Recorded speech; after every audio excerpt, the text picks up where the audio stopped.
بسم اللہ الرحمن الرحیم۔ 10 محرم کے خاص نفل پڑھنے کا طریقہ کیا ہے اور اس کی نیت کیسی کی جاتی ہے اور یہ کب پڑھے جاتے ہیں؟ سب سے پہلے آپ یہ ذہن میں رکھیں کہ 10 محرم بہت فضیلت والا دن ہے، اور محرم کے جو مہینہ ہے وہ بہت ہی بابرکت اور رحمت والا مہینہ ہے۔ حضور صلی اللہ علیہ وسلم فرماتے ہیں کہ رمضان کے بعد سب سے افضل روزے وہ محرم کے مہینے کے ہیں، اور محرم کے مہینے میں ایک روزہ رکھنے کا ثواب 30 روزے کا ثواب جیسے ہے۔ یعنی اگر آپ محرم کے مہینے میں ایک روزہ آپ رکھیں تو آپ کو 30 روزوں کا ثواب ملتا ہے۔ اور 10 محرم کا روزہ رکھنے کا جو ثواب ہے، حضور پاک صلی اللہ علیہ وسلم فرماتے ہیں کہ 1 سال گناہ اس سے معاف کیے جاتے ہیں۔ تو یہ بہت برکت اور رحمت والا دن ہے۔ اس میں جو خاص نفل پڑھی جاتی ہے یہ بہت ہی اہمیت کے قابل ہے، کیونکہ 10 محرم میں بہت واقعات ہو چکی ہے، بہت ہی برکت اور فضیلت والا دن ہے۔ تو اس میں آپ ضرور یہ نفل پڑھ لیں۔ سب سے پہلے کوشش تو آپ یہ کر لیں کہ اس دن اگر ہو سکے تو روزہ رکھ لے، صدقہ کر لے، اور کثرت کے ساتھ آپ عبادت کر لے، اللہ کا ذکر کر لے۔ تو نفل پڑھنے کا جو طریقہ ہے وہ مشکل نہیں ہے۔ بہت سارے لوگ یہ کہتے ہیں کہ جو اس دن نفل پڑھے جاتے ہیں اس کا طریقہ کیا ہے، اس کی نیت کیسے کی جاتی ہے۔ تو میں آپ کو بتاتا ہوں کہ آپ سب سے پہلے اچھی طرح وضو کر لیں، اور پھر چاہے آپ صبح کے وقت یہ نفل پڑھنا چاہتے ہو یا ظہر کے بعد آپ پڑھنا چاہتے ہو، جس وقت بھی آپ پڑھنا چاہتے ہو پڑھ سکتے ہو۔ طریقہ یہ ہے کہ آپ اچھی طرح وضو کر لیں۔ وضو کرنے کے بعد آپ نے نیت کرنی ہے۔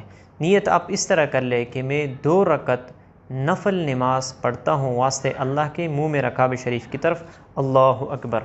جب آپ اللہ اکبر کہیں تو اس کے بعد آپ نے ثنا پڑھنی ہے، پھر اس کے بعد اعوذ باللہ، بسم اللہ، پھر اس کے بعد الحمد شریف کے بعد آپ نے سورت ملانی ہے۔ سورت ملانے کے بعد رکوع کے بعد اس کے بعد سمع اللہ لمن حمدہ ربنا لک الحمد، اس کے بعد آپ نے دونوں سجدے کرنی ہے، تو آپ کے 1 رکعت کمپلیٹ ہو گیا۔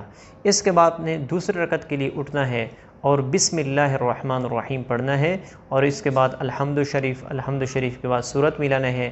سورت ملانے کے بعد رکوع، پھر اس کے بعد سمع اللہ لمن حمدہ ربنا لک الحمد، پھر دونوں سجدے، پھر اس کے بعد التحیات، اور التحیات کے بعد درود شریف کے بعد دعا کے بعد دونوں سلام پھیرنے ہے۔ یہ طریقہ ہے۔ اگر آپ نے 4 رکعت پڑھنی ہے، یعنی 2 رکعت کے بجائے آپ 4 رکعت نفل پڑھنا چاہتے ہو، تو آپ جب 2 رکعت پڑھ لے، التحیات پڑھ کے عبدہ و رسولہ تک آپ پڑھ لیں، اس کے بعد آپ نے تیسری رکعت کے لیے اٹھنا ہے۔ پھر بھی اس طرح جس طرح آپ نے 2 رکعت پڑھ لی، اسی طریقے سے آپ نے 2 رکعت اور مزید بھی پڑھ لینے ہیں، اور آخر میں پھر التحیات کے بعد پھر دونوں سلام پھیرنا ہے۔ تو یہ 4 رکعت ہو گئی ہے۔ تو آپ 2 بھی پڑھ سکتے ہو اور 4 بھی پڑھ سکتے ہو۔ یہ نوافل اللہ رب العزت اس کے ذریعے سے آپ کو قرب عطا فرمائیں گے، اور اس کے بعد جو دعا مانگی جاتی ہے یہ اللہ رب العزت قبول فرماتے ہیں، کیونکہ 10 محرم میں بہت سے واقعات ہو چکے ہیں اور بہت ہی فضیلت اور رحمت والا دن ہے۔ تو اس میں آپ کثرت کے ساتھ عبادت کر لے اور صدقہ کیا کر لے، اور اسی طرح اپنے والدین کے لیے، مرحومین کے لیے ایصال ثواب کر لے، تو انشاءاللہ اللہ رب العزت آپ کو بھی اجر اور ثواب عطا فرمائیں گے، اور اس کی وجہ سے اللہ رب العزت آپ کے بھی گناہ معاف فرمائیں گے، اور آپ جس کے لیے ایصال ثواب کرتے ہو اللہ رب العزت اس کے درجات بھی بلند فرمائیں گے۔ تو مجھے امید ہے کہ آپ لوگوں کو 10 محرم کی اہمیت کے بارے میں پتہ چل چکا ہوگا، اور اس دن جو نوافل پڑھے جاتے ہیں اس کے بارے میں بھی آپ کو یہ بات سمجھ میں آ چکی ہوگی۔ لہٰذا ان نوافل کا بھی آپ اہتمام کر لیں، اور اس دن جو روزہ رکھا جاتا ہے یہ بھی آپ رکھ لیں، اور جتنا ہو سکے آپ زیادہ سے زیادہ عبادات، صدقات اور اللہ کی رضا کی جتنے بھی اعمال کیے جاتے ہیں وہ آپ کر لیں۔ تو مجھے امید ہے کہ آپ لوگوں کو یہ مسئلہ سمجھ میں آ چکا ہوگا۔